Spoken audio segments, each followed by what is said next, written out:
20대가 되고 또 30대가 되면 더욱더 경험하는 것 중에 하나는 바로 죽음입니다. 죽음을 직간접적으로 우리가 경험하게 됩니다. 사랑하는 가족 또 친지들을 먼저 떠나보내는 그런 아쉬움도 있을 테고, 또 슬픔을 당한 우리 가까운 지인들을 위로하는 일들도 이제 종종 있으실 겁니다. 저도 목회자, 사역자라는 특성상 죽음을 참 많이 경험합니다. 그 앞에서 때로는 갑작스러운 이별 가운데 마음이 슬프기도 하고 또 황망하기도 합니다. 그리고 인생을 깊이 되돌아보게 됩니다. 사람은 누구나 죽습니다. 이것은 성경의 진리일 뿐만 아니라 과학도 또 역사도 어떤 사상도 그 누구도 부정할 수 없는, 모든 인류에게 주어진 가장 공평하고도 확실한 사실입니다. 그런데 참 아이러니한 인생의 모습이 있습니다. 우리는 며칠짜리 여행을 가면서도 설렘 마음으로 우리가 어디서 묵을지, 어떤 걸 먹을지 고민하면서 계획을 세웁니다. 나아가서 인생 전체를 설계하기도 하죠. 20대, 30대, 40대, 그리고 은퇴 후에 내가 어떻게 살아갈지 고민하면서 치열하게 살아가는 것이 우리 인생입니다. 하지만 정작 한 사람도 외 없이 찾아오는 죽음에 대해서는 준비를 하지 않습니다. 준비는커녕 아예 생각조차 하기가 싫죠. 그저 불길하다고만 여기면서 막연하게 그래도 나는 아직 20대고 30대, 40대니까 비교적 죽을 확률이 적은 거 아닌가, 나는 아직 젊으니까 그래도 나랑은 아직 거리가 멀다라고 여겨집니다. 왜 그럴까요? 우리의 인간의 깊은 내면 속에는 죽음에 대한 두려움이 있기 때문입니다. 인간의 마땅한 본능입니다. 죽음 앞에서 한없이 작아지고 무력해지게 우리가 살아갑니다. 모두가 피하고 싶은, 두려워하는 죽음 앞에서 그러나 소망을 품는 사람들이 있습니다. 비록 이별의 슬픔이 있을지라도 나중에 다시 천국에서 만나자며 도리어 위로를 건네는 이들이 있습니다. 바로 우리 그리스도인들입니다. 그렇다면 이 어김없이 찾아오는 죽음을 어떻게 소망 가운데 잘 준비할 수 있을까? 하나님 말씀이 어떻게 증거하고 있는가라는 것을 오늘 말씀을 통해서 나누려고 합니다. 우리 모두가 피해갈 수 없는 인생의 마지막 종착지인 죽음이라는 주제를 가지고 하나님 말씀이 우리에게 어떤 교훈을 주는지 오늘 말씀을 통하여 나누고자 합니다. 첫 번째로, 복음은 죽음을 정복합니다. 1980년 3월 프랑스 파리의 브루세 병원에 시대를 떠들썩하게 했던 한 최고의 지성인이 병원에 입원했습니다. 폐부종을 앓았던 그는 죽음이 임박했다는 사실을 직감하자 상상할 수 없는 공포에 휩싸입니다. 그가 한 달 동안 병원에 머물면서 의사와 간호사들에게 막 고함을 치고 찾아오는 사람들에게 소리를 지르면서 미친 듯이 막 발악을 했습니다. 그토록 위대해 보였던, 시대를 찬란하게 쓰임받았던 그 사상가가 하나님 앞에 쓰임받은 건 아니죠. 이 죽음 앞에서 한 마리 짐승처럼 울부짖는 것을 보게 됩니다. 그는 자유라는 이름 하에 수많은 수필과 소설을 쓰고요, 무신론적 실존주의라는 이 개념을 확립해서 전 세계 청년들에게 많은 감동과 영향을 주었던 위대한 철학자요 사상가라고 불렸던 장폴 사르트르입니다.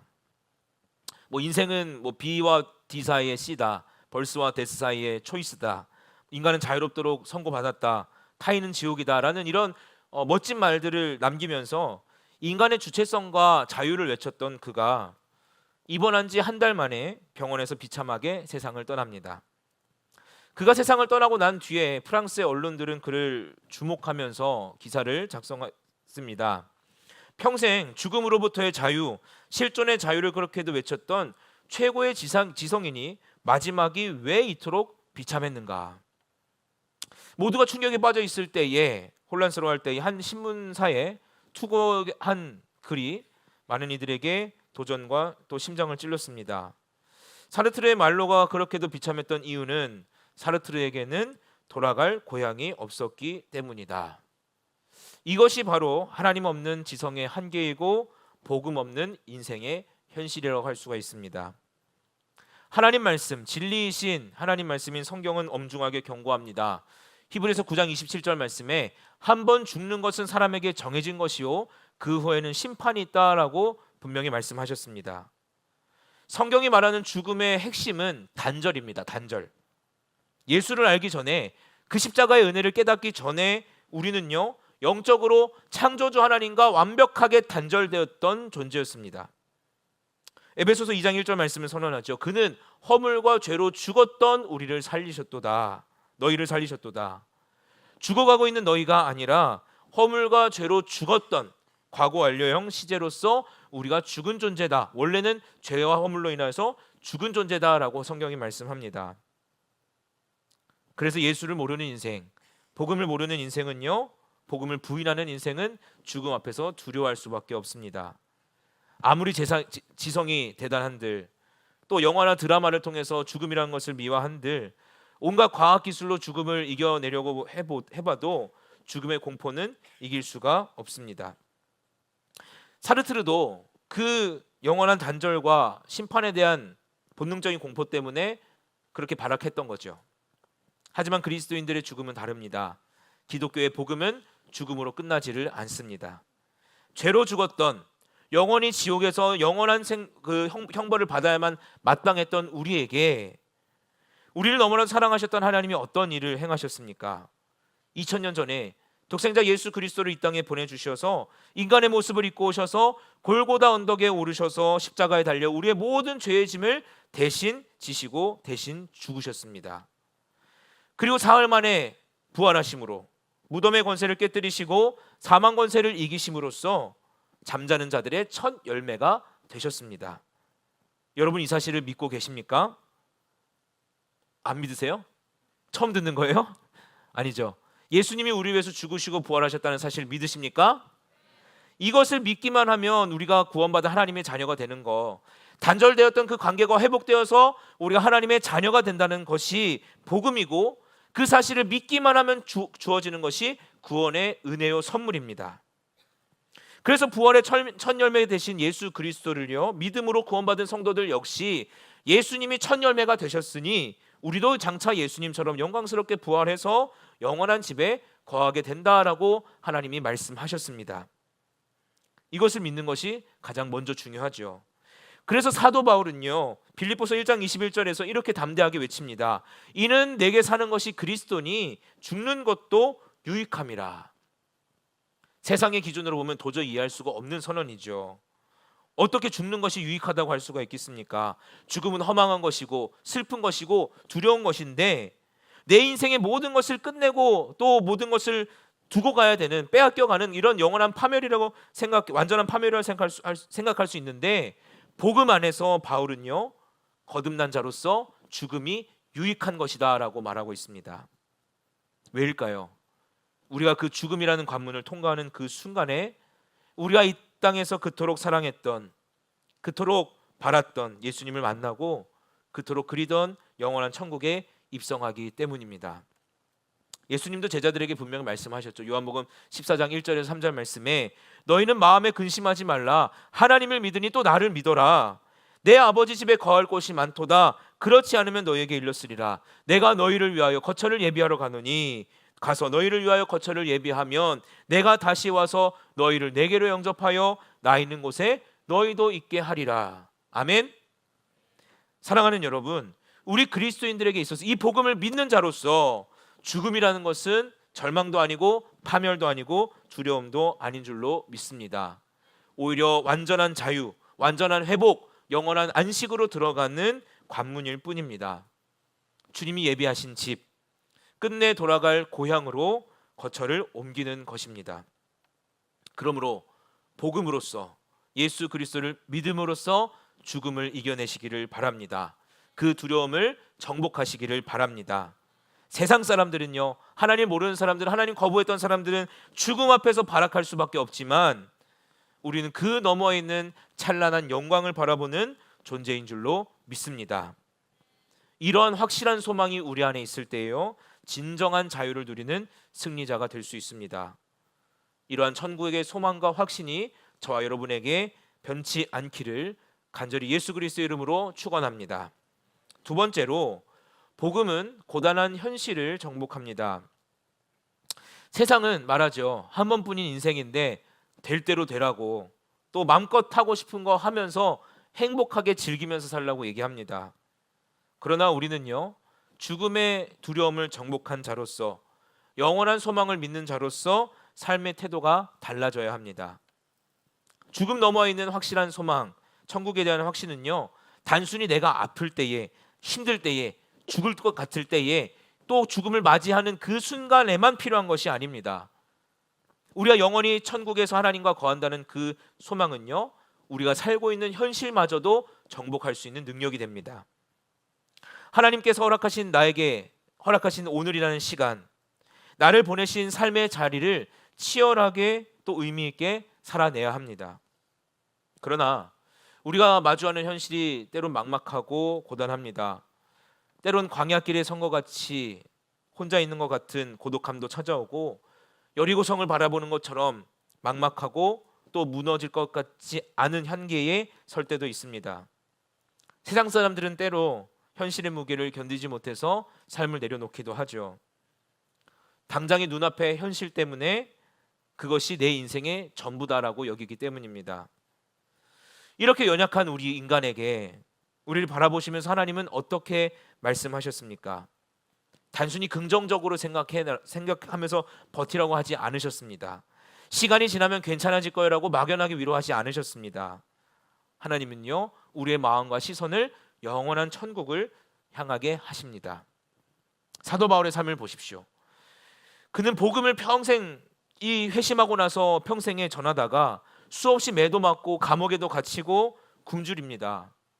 누가 전도한다고 그것을 알아줘서 돈을 막 한 보따리 갖다 주는 것도 아니고, 많은 사람들 앞에서 칭송하게 하는 것도 아니고, 대단한 직이나 명예를 갖지도 않았습니다. 솔직히 바울의 말년쯤 됐으면 내가 이제 너무 괴롭고 힘들고 지쳤으니까 더 이상 못하겠다, 나 이제 은퇴하겠다고, 그래도 이 정도면 내가 수고했다라고 내려놓았어도 괜찮을 것 같습니다. 그런데 바울은요, 로마서 8장 18절에서 이렇게 선언합니다.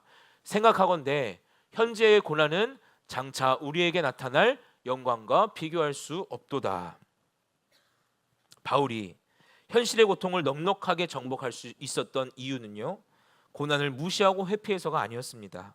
바로 장차 내가 하나님 품에서 천국에서 누릴 그 영원한 소망이, 그 영광에 대한 분명한 소망이 현재의 고난까지도 정복했기 때문입니다. 고린도후서 4장 17절 18절에서 이 영적인 원리를 더욱 선명하게 밝혀주고 있습니다. 우리가 잠시 받는 환난에 경한 것이 지극히 크고 영원한 영광에 중한 것을 우리에게 이루게 함이니, 우리가 주목하는 것은 보이는 것이 아니요 보이지 않는 것이니, 보이는 것은 잠깐이요 보이지 않는 것은 영원함이라 라고 선포하고 있습니다. 사랑하는 여러분, 오늘 우리가 믿고 있는 복음, 천국에 대한 소망은요, 결코 현실의 고통을 잊게 하는 도피처나 마취제 진통제가 아닙니다.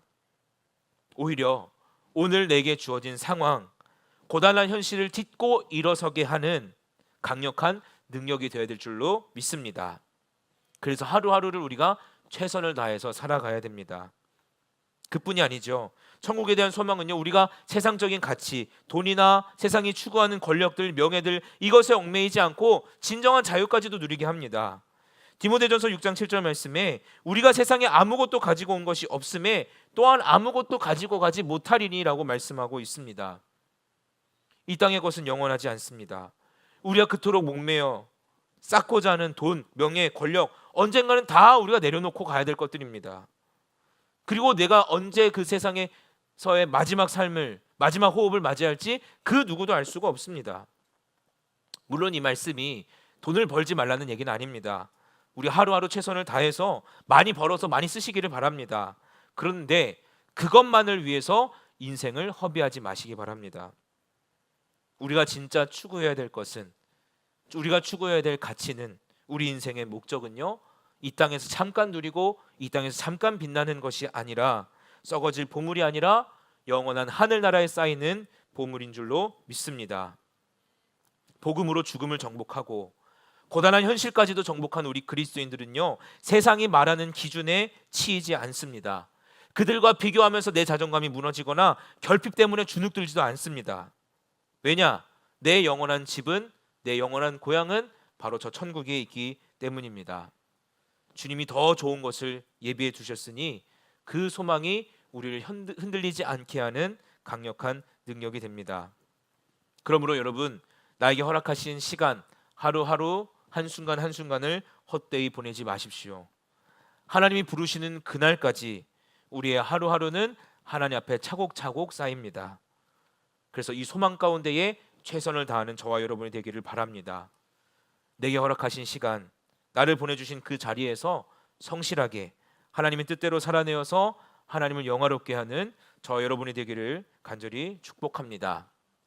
마지막 세 번째로, 그러면 죽음을 어떻게 준비할 것인가? 복음으로 죽음 그리고 현실을 정복한 자들이 어떻게 죽음을 준비해야 될까요? 오늘 본문 이제 바울이 남겼던 디모데후서 4장 6절 말씀을 살펴보면 전제와 같이 내가 벌써 부어지고 나의 떠날 시각이 가까웠도다라고 바울이 선언합니다. 바울이 지금 인생의 마지막을 직감하고 있습니다. 로마의 차갑고 어두운 그런 감옥 안에서 자신에게 남는 시간이 얼마 없다라는 것을 알고 있습니다. 그런데 놀라운 것은 바울이 죽음을 앞두고도 두려움에 사로잡혀 있지 않았습니다. 나는 이제 끝났다고, 내 인생은 실패했다고 말하지도 않습니다. 그리고 억울하다고 울부짖지도 않았습니다. 오히려 바울은요, 자신의 죽음을 믿음의 눈으로 바라보고 이렇게 얘기하죠. 전제와 같이 내가 벌써 부어지고. 자, 전제라는 것은 여기 밑에 영어 자막도 나와 있지만은 제사의 한 종류라고 볼 수가 있습니다. 드링크 오퍼링이라고 하는데 무슨 말이냐? 구약의 제사에서 민수기를 살펴보면 구약의 제사법이 나오는데 하나님께 제물을 드렸어요. 제사를 이제 제물을 드리는 데 있어서 뭐 곡식도 빻아서 드리고 짐승도 잡아서 드리고 했죠. 마지막으로 이 포도주를 부어 드리는 제사를 전제라고 합니다. 그래서 드링크 오퍼링이라고 하는데, 다시 말해서 이 전제의 중심은요, 포도주 그 자체에 있는 것이 아니라 그 포도주가 부어지는 희생 제물이 메인의 제물이었던 거죠. 그래서 바울은요, 자신의 죽음을 이 전제에 비유하고 있는 겁니다. 자기가 앞두고 있는 죽음을 단순한 처형이나 비극으로 보지 않았어요. 그렇다고 자기 생애를 지금까지 살아왔던 그 고생과 그 공로들을 내세우지도 않았습니다. 엄청난 신앙의 고백인 거죠. 자신의 생명과 또 죽음을 이미 십자가에서 완전한 희생이 되셨던 예수 그리스도 위에 부어지는 한 잔의 포도주 정도로 바라봤던 겁니다. 오히려 자신의 마지막 피 한 방울, 마지막 호흡까지도 주님의 제단 위에 기쁨으로 부어드리겠다라는 믿음의 고백이었습니다. 다시 말해 이런 의미입니다. 내 인생의 중심은 내가 아닙니다. 내 사역의 주인공도 제가 아닙니다. 참된 희생 제물은 오직 예수 그리스도이십니다. 나는 그리스도의 십자가 은혜 위에 내 남은 생명까지 부어드릴 뿐입니다. 사랑하는 여러분, 이것이 천국에 대한 소망이 확실했던 한 믿음의 사람의 모습입니다. 복음 안에 있는 사람은, 그 확신 안에 거하는 사람은요, 죽음 앞에서도 자기 인생을 빼앗기는 것으로만 보지 않습니다. 오히려 마지막 순간에 마지막 호흡까지도 하나님께 드려지는 예배로 바라봅니다. 그러므로 죽음을 준비한다는 것은 장례를 준비하는 게 아닙니다. 보험을 많이 들어놓고 재산을 어떻게 할까, 그런 것을 정리하는 것도 아닙니다. 내 인생이 온전히 하나님께 드려질 수 있도록 오늘 내가 마주하는 삶에 대한 정리입니다. 그렇다면 여러분, 우리가 언젠가 이 땅을 떠나서 주님 앞에 서게 될 사람으로서 오늘 무엇을 준비해야 되겠습니까? 첫 번째로 가장 먼저 관계의 회복입니다. 왜냐하면 사람은 마지막 순간에 결국 사람을 떠올리기 때문입니다. 내가 사랑했던 사람, 내가 상처 주었던 사람, 미워했던 사람, 끝내 화해하지 못했던 사람. 죽음 앞에서 사람의 마음을 가장 무겁게 하는 것은 돈이나 성공보다도 풀지 못한 관계일 때가 많습니다. 그러므로 천국을 소망하는 사람들은 관계를 미루지 않습니다. 미움과 원망을 마음속에 그대로 쌓아두고 평안히 하나님 앞에 설 수가 없습니다. 바울도 그렇게 살았습니다. 여러 지역을 다니면서 교회를 세우고 많은 성도들을 세우면서 만났죠. 그런데 성경을 쭉 살펴보면요, 바울은 교회와 성도들의 그 곁을 떠날 때마다 관계를 함부로 끊고 다닌 사람이 아니었습니다. 늘 작별하는 것을 소중히 여기면서 마지막 인사를 가볍게 남기지 않았습니다. 자신이 떠난 뒤에도 성도들이 믿음 안에서 굳게 설 수 있도록 권면하고 기도하고 사랑을 남겼습니다. 때로는 무릎을 꿇고 그들과 함께 기도했고요, 때로는 목을 안고 서로 입을 맞추면서 크게 울기도 했습니다. 왜 이렇게까지 인사를 나눴겠습니까? 단순히 정이 들어서만이 아니라 그 관계 안에 복음이 있고 눈물의 섬김이 있고 함께 걸어온 믿음의 시간이 있었기 때문입니다. 바울은 떠날 줄 아는 사람이었습니다. 그냥 사라지는 사람이 아니었습니다. 관계를 아무렇게나 흐트러뜨고 떠나는 사람이 아니었습니다. 이 모습을 보면서 믿음의 사람은 떠날 때도 믿음으로 떠납니다. 마지막 말을 남겨도 하나님께로 사람들을 이끌어 갑니다. 그래서 죽음을 준비하는 우리들은 관계를 미루지 않습니다. 나중에 사과해야지, 나중에 화해해야지, 나중에 내가 사랑한다고 말해야지, 나중에 고맙다고 말해야지. 그런데 여러분, 그 나중이 반드시 온다라고 그 누가 장담할 수 있겠습니까? 바울은 떠날 때마다 성도들을 불러서 권면했고 편지를 써서 사랑을 전했고 기도로서 그들을 하나님께 맡겼습니다. 우리도 마찬가지입니다. 바울의 모습을 보면서 오늘 해야 될 말을 미루지 말아야 되고 오늘 풀어야 될 관계를 외면하지 말아야 합니다. 그래서 죽음을 잘 준비하는 사람들은요, 관계를 잘 정리하는 사람입니다. 우리가 오늘 용서해야 될 사람이 있으면 용서하시고 사과해야 될 사람이 있다면 사과하시고 사랑한다고 말해야 될 사람이 있으면 사랑한다고 말하시기를 바랍니다. 그리고 그 무엇보다도 복음을 전해야 될 사람이 있다면 더 이상 미루지 말고 전하시기를 바랍니다. 두 번째로, 죽음을 준비하는 사람은 믿음의 유산을 남깁니다. 바울이 남겼던 오늘 본문의 디모데 후서는요, 단순한 편지가 아닙니다. 믿음의 아들로 여겼던 디모데에게 남긴 영적인 유언과도 같습니다. 바울이 죽음을 앞두고 사장의 초반부를 보면 어떻게 얘기합니까? 너는 말씀을 전파하라. 때를 얻든지 못 얻든지 항상 힘쓰라. 범사에 오래 참음으로 가르침으로 경책하면서 경계하며 권해라. 너는 모든 일에 신중하여서 고난을 받으며 전도자의 일을 하고 내 직무를 다하라 라고 권면합니다. 바울은 자기가 죽게 되었을 그런 지경에도 자기 걱정만 하지 않았습니다. 자신은 세상을 떠날지언정 복음은 계속해서 남기를 원했습니다. 사랑하는 디모데가 믿음 안에서 흔들리지 않고 그 사랑했던 교회들이 굳건하게 말씀 위에 서기를 소망했었습니다. 그래서 바울이 남겼던 유산은 돈도 아니고 명예도 아니고 업적도 아니었습니다. 오직 예수 그리스도의 복음이었습니다. 우리도 언젠가는 무언가를 남기고 떠날 겁니다. 그렇다면 무엇을 남기겠습니까? 물론 재산도 정리해야 되겠죠. 현실적인 준비도 필요합니다.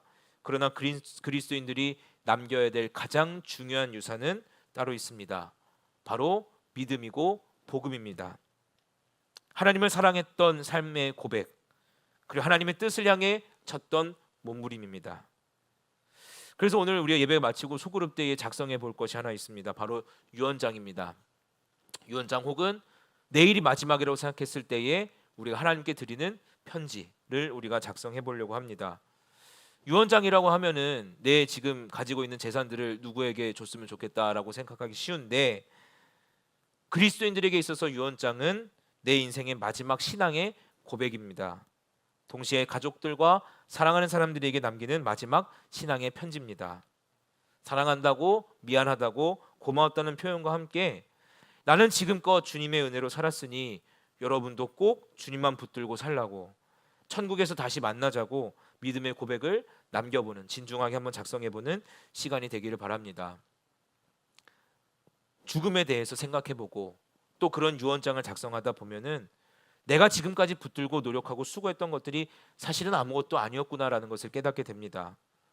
결국에 남는 것은 사랑이고 믿음이고 복음입니다. 그래서 마지막을 생각하는 사람은 오늘을 함부로 살지 않습니다.